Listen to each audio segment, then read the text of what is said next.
Today I'll be discussing a very popular topic called eczema, which is a type of skin inflammation known as dermatitis, and to share with you my personal experience, how I actually heal them totally. I also include some of the herbs and supplements which helps me along the way. The skin inflammation which I experienced for the past 10 to 15 years consists of this contact dermatitis, eczema, there's also hives, and the last one will be the jock itch. I got this contact dermatitis back in the year 2000 when I was enlisted for my national service, also known as the Army in Singapore. Then my uniform given to me that time was stored inside the warehouse for 14 years. The manufacture of this uniform year was 1986. And due to the time constraint, we do not have this luxury of washing this uniform prior before wearing the next day. So the next day when we are having this training, I was wearing this uniform and sweat with it and everything. As we all know, back then the fabric industry technology wasn't that advanced as compared to now. So there might be a lot of these colorings, leaching into my skin, or might be even bugs or mold because they are stored inside a warehouse for 14 years. So after wearing the uniform for a few days, they started to react with my skin. Then I have this eczema or this itch, which prevents me from sleeping at night also. When you have all this eczema, especially the one I have this in the year 2000, this contact dermatitis, it prevents me to go out into the sun.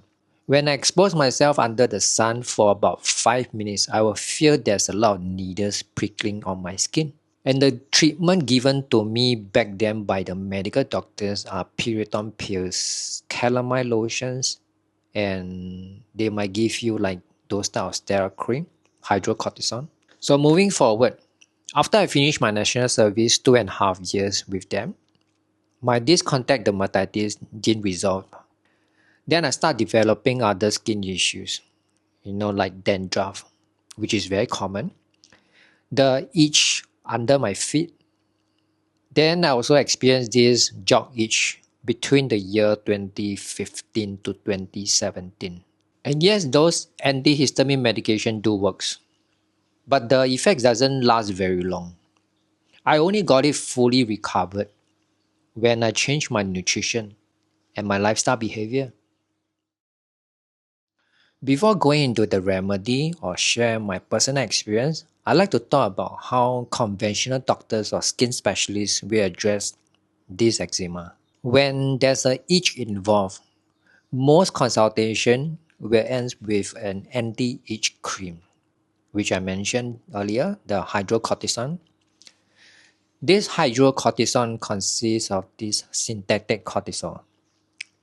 When over time, when you apply to your skin, all this synthetic cortisol will be absorbed transdermally into your skin. This topical cream, the hydrocortisone, was prescribed to me almost 100% of the time when I visit a doctor for my skin issues. Do you all guys have the same experience with me when you visit a skin doctor? Let me know in the comments down below. The topical cream hydrocortisone also have different strength on it. When you receive this prescription topical cream, do you actually refer to the contraindication as stated inside these leaflets? When you apply this topical cream hydrocortisone, you have a higher chance of getting more acne. You also have a chance of getting these red tiny bumps. Or you might experience some unusual hair growths. When you experience these type of side effects, do you relate back to the cortisone cream? And do you know that when you apply this cream, there's a 4 to 19% chance of getting the cortisol, the synthetic form, into your body? So when you have a lot of this synthetic form of cortisol inside your body, you actually disrupt your hormones, the hormones productions by your body naturally. Then you will experience or other side effects related to these hormones. So in 2018, I chanced upon this ketogenic diet. Back then, it was very trending that time. I wasn't in a very bad shape. Neither am I looking for something to treat or to help with my eczema. I just wanted to change the way I eat, my nutrition, because that's the year I turned 40, which I follow a very unhealthy lifestyle for the past 40 years.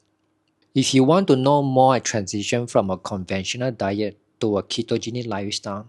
You may want to check out the link over here. I'm the type of person who has very high determinations. So when I do this keto diet, I started the following day with intermittent fasting.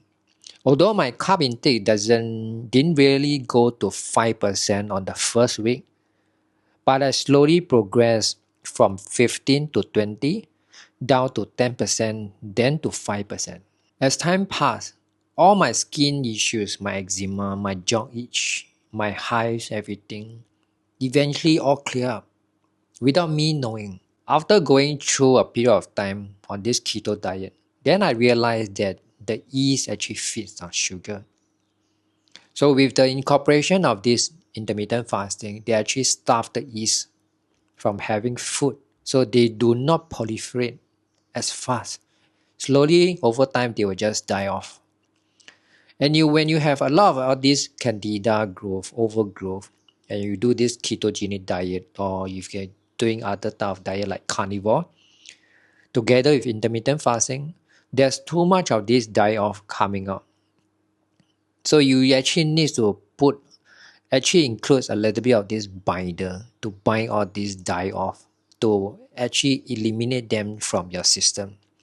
If not, then you have a lot of these Herxheimer effects, or they usually say Hertz effects. So when you go for this intermittent fasting, you will think that you are starving the yeast. You're not providing food for them, so they do not proliferate. The answer can be yes and no. Some people when they do ketogenic diet, they will have some days which they have these cheat days. Or sometimes when they are doing keto, they are not going to the very strict type. They have like carb intake between 10 to 20 or even higher. All these carbs will feed the yeast in some way. The rate of recovery or the speed of eliminating them, it really depends on how much carbs, the type of carbs, the fasting durations, all these factors will actually contribute on how fast you can eliminate all this candida or bring the candida level to a very low level. Whether you have the ability to do lab testings, some people might be doing some type of lab testings or gut microbiome test to see how high is the candida overgrowth. You must make sure that you're not treating just the paper, because what you have, the candida overgrowth, might not be the underlying or the root issues. So you must consider different factors. Why do you have this, increased amount of this candida overgrowth? You need to understand the whole picture. But generally, if you follow a very carb restricted diet, this eczema will be improved. But whether or not they are fully resolved, it depends on other factors which I mentioned. There's also other underlying issues which also might affect your recovery of this candida. It could be insulin resistance. It could be other stuff, other chronic disease you might be having. Like you might be having this diabetes. You might also want to check your minerals, whether you are deficiency in certain minerals or fat-soluble vitamins. All these will cascade downstream because they are interplaying in between all your organs, all your systems.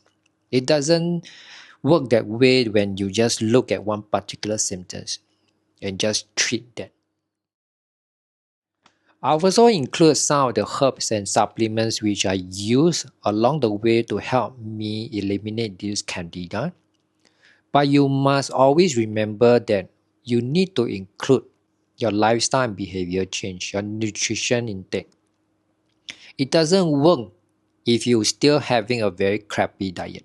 One of the very effective supplements which I consume is the oil of oregano.